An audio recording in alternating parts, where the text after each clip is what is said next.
Buenas tardes a todos. Espero pues que este nuevo encuentro de este año sea tan fructífero para todos nosotros, tanto los médicos generales, las nutricionistas, enfermería y también para nosotros como nefrólogos y colegas de todos ustedes. La nutrición en la enfermedad renal es uno de los tópicos más difíciles de enfrentar debido a que la educación en nutrición para los pacientes no ha sido un pilar muy grande, sino en los últimos tiempos. Y el papel de la parte nutricional se debe reforzar desde los inicios de la enfermedad y también como parte de una integralidad en el equipo del cuidado de la función renal. Aquí vamos a hablar primero de un caso para podernos como situar en el día a día. Tenemos al señor Bernardo Villegas Moreno, que tiene 53 años, es un hombre que es separado, entonces ya con eso uno empieza a pensar, bueno, este hombre entonces, ¿quién lo estará cuidando? Tiene 3 hijos y es fotógrafo. Lleva 13 años de un diagnóstico de una diabetes mal controlada porque poco lleva la dieta y no le da mucha importancia a la parte de la medicación. Su creatinina está en 1,8 y la depuración calculada por seca de EPI es de 42. Ahorita vamos a revisar cuál es el estadio de él y tiene una pérdida de proteínas en orina de 24 horas de 4,8 gramos por litro, lo que nos hace pensar que ya hay un daño importante, 3B a3, y como él está solito, pues entonces se pega de las personas que hay a su alrededor, como una vecina con la que practica yoga y que además le da consejos básicos de una vida sana. Como vemos, este es el punto donde está el paciente categorizado de acuerdo a los exámenes que acabamos de ver. ¿Qué quiere decir esto? Que de acuerdo a la depuración de él, está en un estadio 3A y por la pérdida de proteínas que ya es en rango nefrótico, está en esta parte. Quiere decir que ya está en la parte roja y si no se hace ninguna modificación a sus conductas, este paciente irá progresando en estos lados rojos que tenemos que irlo preparando para una diálisis o para un trasplante. La vecina muy querida le dijo que le recomendaba una dieta como las que se hacen ahora, comunes, de dieta keto y que hacen ayuno intermitente, y le regaló inclusive el libro. Luego de 6 meses, el paciente volvió a la consulta y tenía hipoglicemias sintomáticas. Ya piensa uno, si es un paciente diabético que le recircula su insulina y además lo están poniendo a hacer ayuno intermitente, pues va a tener hipoglicemias por la progresión de la enfermedad y también por el ayuno intermitente. Cuando se le dijo que fuera donde la nutricionista, pues él no le parecía como importante, pero de todas maneras se dio la oportunidad de ir y se encontró una señora gorda, estricta y que le mandó a comer cosas que no le gustaban y no podía comprar. Lo malo es que luego de 6 meses de haber tenido esta situación, la depuración se había deteriorado y la pérdida de proteínas se había aumentado. Y ya uno como médico pues le dice, no, hay que ir preparándose para conocer los métodos de diálisis y el paciente se tornó muy agresivo. Si recuerdan, ahorita el paciente tenía un estadio 3A que estaba aquí y miren todo lo que bajó, que ya llegó a un 4 y no solamente un 4 sino un 4 que ya era con proteínas en rango mucho mayor.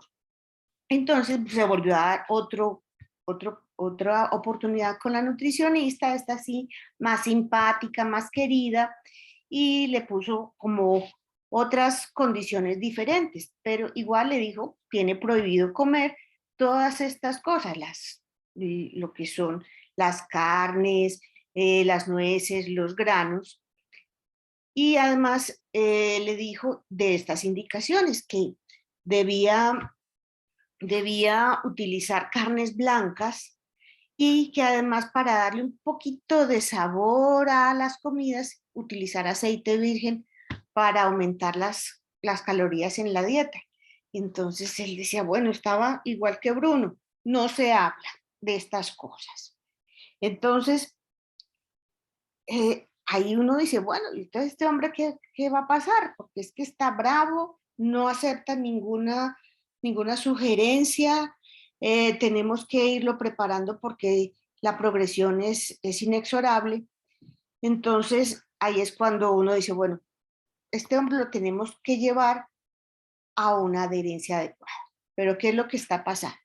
Entonces, primero, planteemos qué es adherencia. Adherencia, según la Organización Mundial de la Salud, es la conducta de un paciente que en relación con un tratamiento, ya sea dieta o sea algo farmacológico, se corresponde con las recomendaciones hechas por el profesional en salud. Y si uno se pusiera a evaluar cuáles son la incidencia de personas adherentes o no adherentes, la no adherencia prácticamente sería una epidemia porque casi todos somos muy dejuiciados cuando no se nos educa.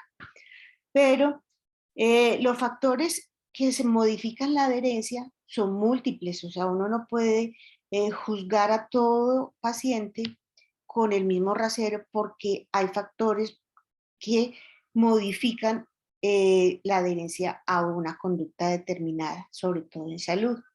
Unos son relacionados con el mismo paciente, su forma de ser, su forma de ver la vida, la forma como ha sido educado o cómo se le ha modificado también su medio ambiente. Las otras son relacionadas con la enfermedad, porque hay enfermedades que pueden ser silenciosas y que el paciente no la acepta porque no se percibe enfermo, o cuando ya es demasiado tarde, ya la enfermedad se vuelve sintomática, pero no hay esa capacidad de retomar estadios previos. Y la otra son los factores relacionados con el tratamiento, que eso es lo que nosotros hacemos. Entonces, ahí es cuando uno dice, bueno, tenemos paciente, enfermedad y tratamiento, pero no olvidemos que estos factores en un mundo ideal podrían más o menos manejarse hasta cierta medida, pero resulta que también tenemos factores socioeconómicos. Los pacientes pueden tener un rango de acceso a la asistencia sanitaria muy diverso, como hay pacientes de CISBEN, hay pacientes del régimen contributivo, hay pacientes que son beneficiarios en el régimen, entonces que tienen que hacer copagos, entonces se les salen más caro acceder al tratamiento. Y otra cosa también es la parte social, no todos los pacientes están viviendo en una ciudad o en un barrio donde se pueda tener acceso al transporte o vivir en una zona rural donde hay también unas condiciones muy diferentes a los de un área urbana. Entonces, bajo estas condiciones tenemos factores de adherencia que son humanos y otros que son del orden del sistema de salud. Entonces, a veces la terapia por sí misma puede ser compleja. O sea, si le dicen a usted un paciente que solamente puede comer carnes blancas o debe evitar las carnes rojas, como nos pasó alguna vez que se le dijo a un paciente que tenía el ácido úrico alto, no puede comer carnes rojas, y él seguía con el ácido úrico alto y resulta que un día le preguntamos por qué no, por qué seguía con el ácido úrico alto si le habían dicho que no comiera carnes rojas y él dijo, sí, no, es que yo lo que hago es que cojo la carne, la pongo a freír y cuando está café me la como. Entonces ahí es cuando uno dice, no podemos ser tan, eh, tan, tan pragmáticos en decir carnes rojas, es mejor decir carne de res, carne de cerdo, carne de caminantes o decir carnes de gallina o de pollo o de plumas, pues de alados para que ellos diferencien y no en términos tan técnicos.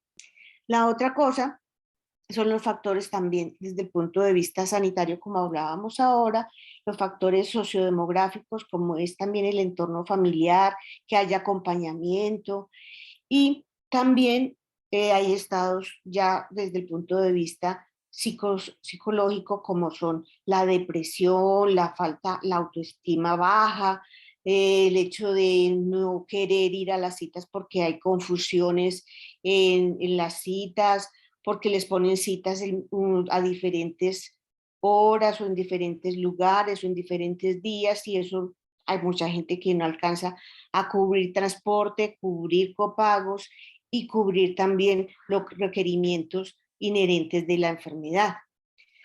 Cuando analizamos académicamente lo que son las adherencias al tratamiento según el sexo, nos damos cuenta que prácticamente por sexo la adherencia no se modifica mucho, pero sí uno se da cuenta que mientras más complejo sea el tratamiento, más difícil se le hace al paciente. Entonces, esto, por ejemplo, es un análisis para los químicos farmacéuticos de que a más pastillas, a veces puede haber una dificultad de adherencia. También el acompañamiento implica cierto grado de adherencia o no adherencia. ¿Qué es lo llamativo aquí? Lo llamativo aquí es que, por ejemplo, cuando viven dos personas con el paciente, hay menos posibilidades de que el paciente no sea adherente. Mientras que si hay un grupo familiar más alto, hay más opiniones al respecto, recogen más información, y cuando recogen más información se confunden más y entonces pierden la adherencia.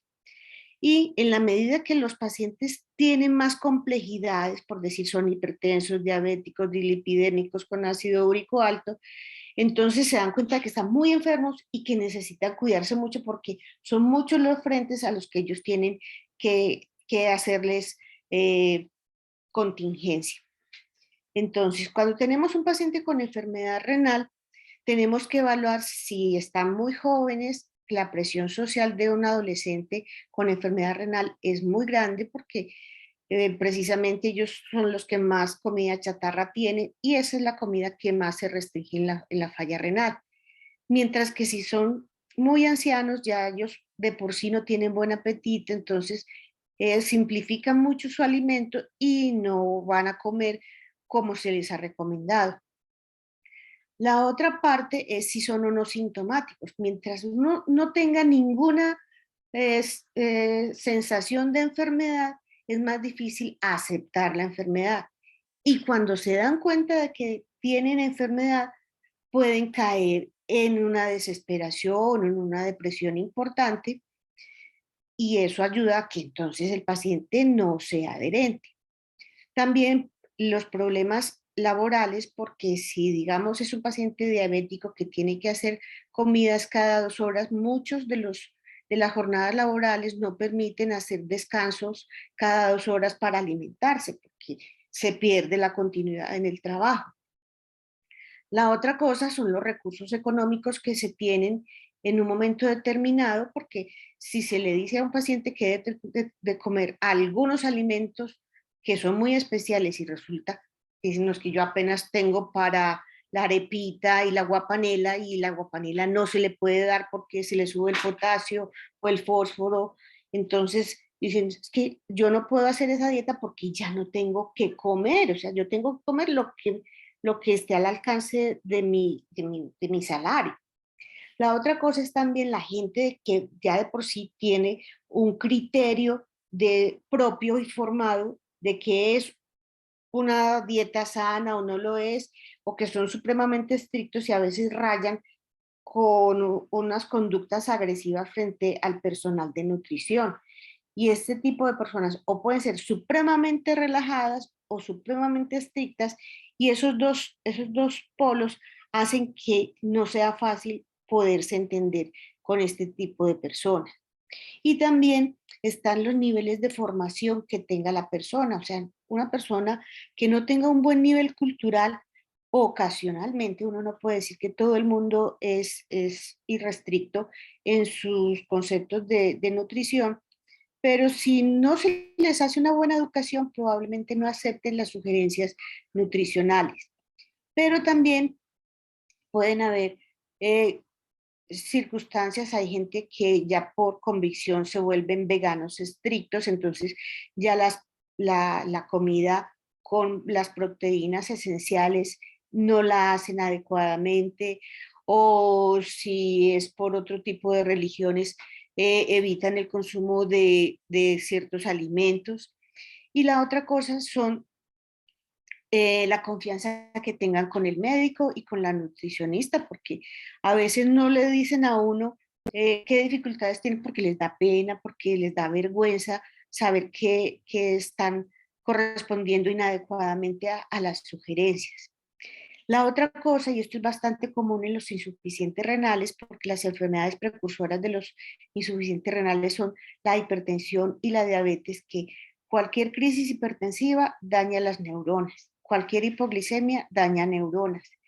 Y si vamos con el tiempo, pues los pacientes se van envejeciendo de una manera más rápida y todo esto genera pérdida de memoria y a la larga puede dar cierto grado de demencia. Y la otra es la gravedad del proceso de dónde está el paciente en cuanto a su estadio de deterioro. Por eso es importante entonces mirar todos estos factores que hacen que sea complejo evaluar un paciente poco adherente. Pero lo más importante es entender que el déficit cognitivo es uno de los más importantes en esta problemática. Entonces, siempre hay que hablar con el paciente de cuál es la percepción que tiene sobre su enfermedad y de sus síntomas.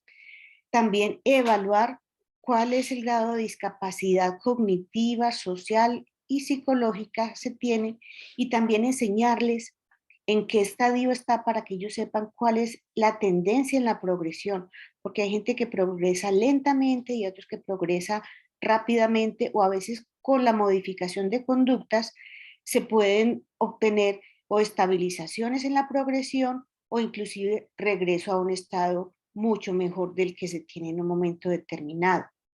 Y la otra cosa es siempre educarlos en lo que es la repercusión de las conductas que se tienen en un momento determinado, sea que se adhieran a las sugerencias o que no se adhieran. Pero hay que ser claros, no terroristas, pero sí muy claros y serenos para explicarles que si no se hacen las cosas adecuadamente, en la vida todo tiene su precio. Entonces, ¿qué pasó pues con este caballero?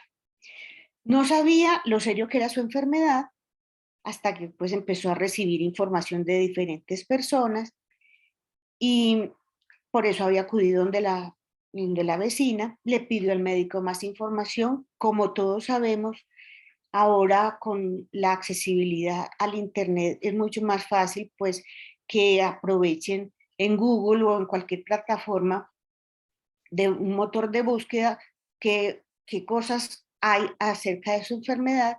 Y en esto es importante alentarlos a que si ellos buscan su información por sus propios medios, lo utilicen de una manera correcta y racional, que vayan a sitios de Internet que sean seguros, que sean confiables, para que ellos también aprendan por sus propios medios de una manera seria.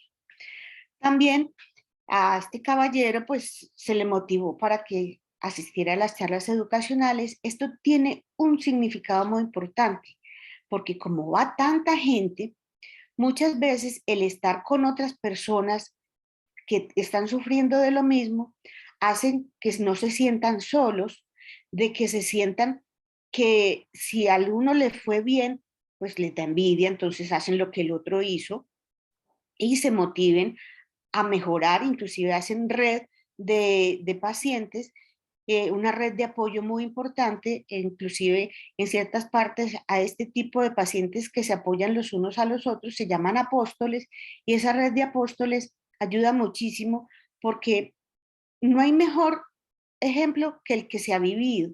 Entonces, si una persona ha pasado por una etapa difícil y tuvo la experiencia de superarla, en otra ocasión, cuando le toque hablarle, lo hace ya con un criterio mucho más distinto y el que recibe ese apoyo se da cuenta de que no todo está perdido, de que se puede y de que si otras personas lo hicieron, ¿por qué él no?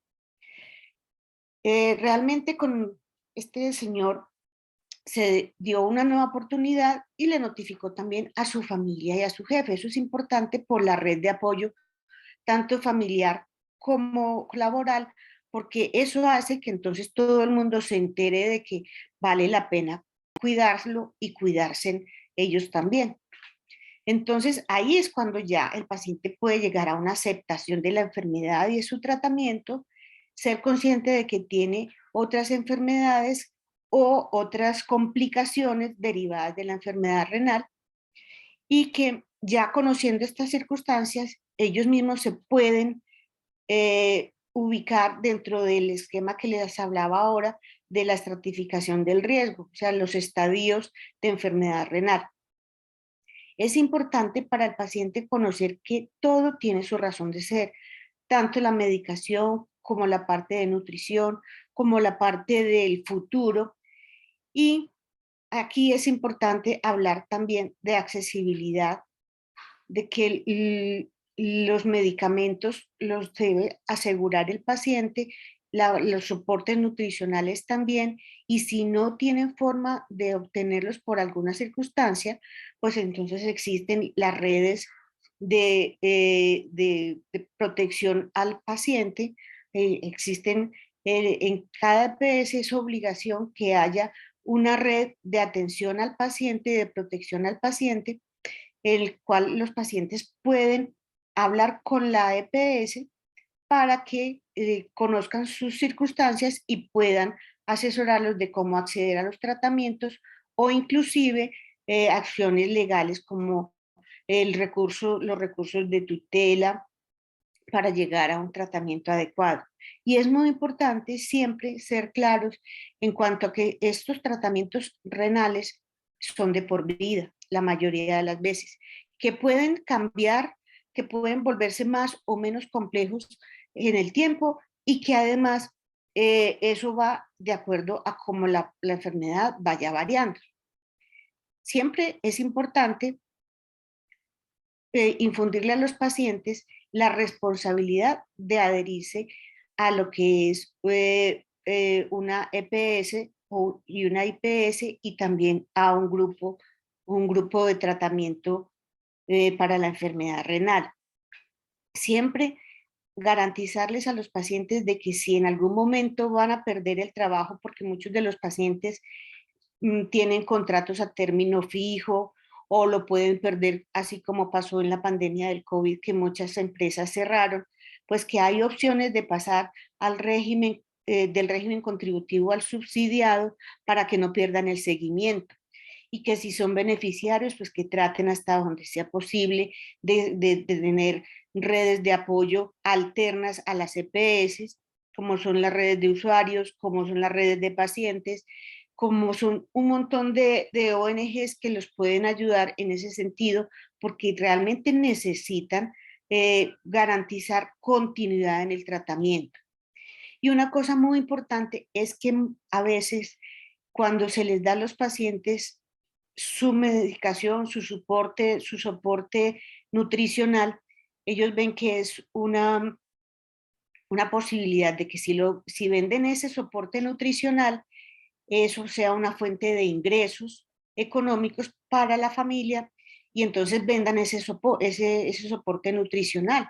Entonces hay que investigar siempre si de pronto pueden estar vendiendo su soporte nutricional, por decir un Replena, un Ensure, un Nefro HP, cualquier cosa de esas que ya ellos se dan cuenta de que es caro, pero que si no se lo toman, los únicos perjudicados van a ser ellos y que lo que se consiguen de planta vendiendo eso, lo pagan con su vida y con su calidad de vida.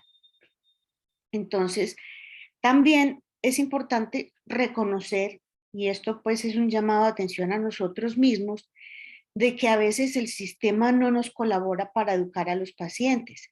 A veces no hay buenos lugares para hacer unas charlas comunitarias.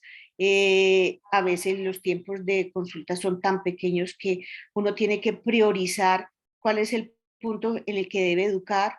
Entonces uno no puede pretender que un médico vaya a educar en nutrición porque no es su deber, ni tampoco eh, es la forma. Y el tiempo es algo importantísimo, o sea, hay que explicarle a los pacientes que múltiples consultas con múltiples profesionales lo que implica no es solamente el montón de tiempo, sino que cada uno tiene su trabajo, su deber ser para explicarles cada uno de los aspectos de su enfermedad.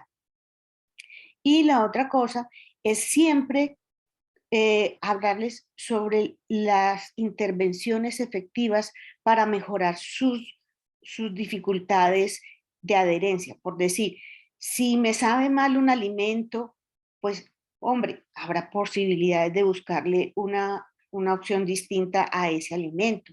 Si es que está muy lejos ir a reclamar un suplemento, pues la farmacia se lo puede enviar a la casa. O sea, siempre hay opciones del sistema que buscan optimizar la adherencia y el acceso al tratamiento. Entonces, ¿cuáles son las propuestas en términos generales? Meterse dentro del paciente, meterse dentro de la cabecita del paciente, dentro de los zapatos del paciente, sentir qué es lo que ellos están percibiendo de su enfermedad, de su vida, de su entorno social, que le impida de verdad llegar a mantener una buena calidad de vida. Entonces, la adherencia implica que haya conocimiento de todas las personas que hay alrededor del paciente, de que las citas ojalá se puedan hacer en un horario o en un día y que se puedan hacer al mismo tiempo, de que, que se hagan correctamente las prescripciones, o sea, que se entienda que si a alguien no le gusta el pollo, pues entonces no lo fuercen a comer pollo, busquen otras opciones distintas. Entiendan que cada persona tiene sus apetencias y sus fastidios por algunas cosas. Entonces la dieta no es una camisa de fuerza igual para todo el mundo, por eso tiene que personalizar de acuerdo a los deseos, a los recursos, a las accesibilidades. Y tratar de que toda conducta sea consensuada, o sea, de que el médico se circunscriba a hacer la parte médica y no comente nada de la parte nutricional, porque es que entonces confundimos al paciente. O sea, el nutricionista es quien tiene que dar las pautas de nutrición y no se mete en la parte de tratamiento del médico. O sea, uno no puede hacer que otro de los compañeros de trabajo sea desvirtuado por ninguna otra persona. Por eso entonces esto implica que sea una red de apoyo y que de verdad se pueda lograr un buen estadio. Este señor, por ejemplo, acudió a conocer los métodos de diálisis y esa educación le abrió los ojos al futuro, recibió asesoría por psicología y trabajo social y ellas los aterrizaron más. La nutricionista pues se volvió más simpática, más querida y se puso en su pellejo de qué podía comer con la plática que él se ganaba. La familia y el entorno laboral pues se pusieron a su disposición, él hizo cambios de vida y la vecina pues siguió haciéndole la yoga, pero no en la dieta. A los 3 meses la creatinina le había bajado, la proteinuria también y había mejoría. ¿Qué pasó entonces? Que de haber estado aquí y luego aquí, el paciente se devolvió un poquito. No estaba mejor que al principio, pero sí mejor que en la segunda parte de esta charla. ¿Qué quiere decir eso? Que es que entonces podemos llegar a tener buenos acuerdos con los pacientes, corregir de verdad las cosas y cuando uno corrige y corrige dando razones lógicas, podemos obtener buenos resultados. Y la otra cosa, a todos nos gusta que nos den una palmadita en el hombro y que nos digan felicitaciones porque hiciste un trabajo y un sacrificio importante, sobre todo por vos mismo. Entonces, ahí es importante felicitarlo al paciente y felicitar a la nutricionista, felicitar a todo el equipo, pero sobre todo al paciente, porque de verdad logró algo que tenía en su mente como una meta ideal. Esto era más o menos lo que quería compartir con ustedes. Espero pues que realmente esto dé buen fruto, porque se necesita entre todos lograr una buena adherencia. Muchas gracias de nuevo y espero que si en alguna cosa les dejé de reflexión, lo pongan en práctica. Gracias.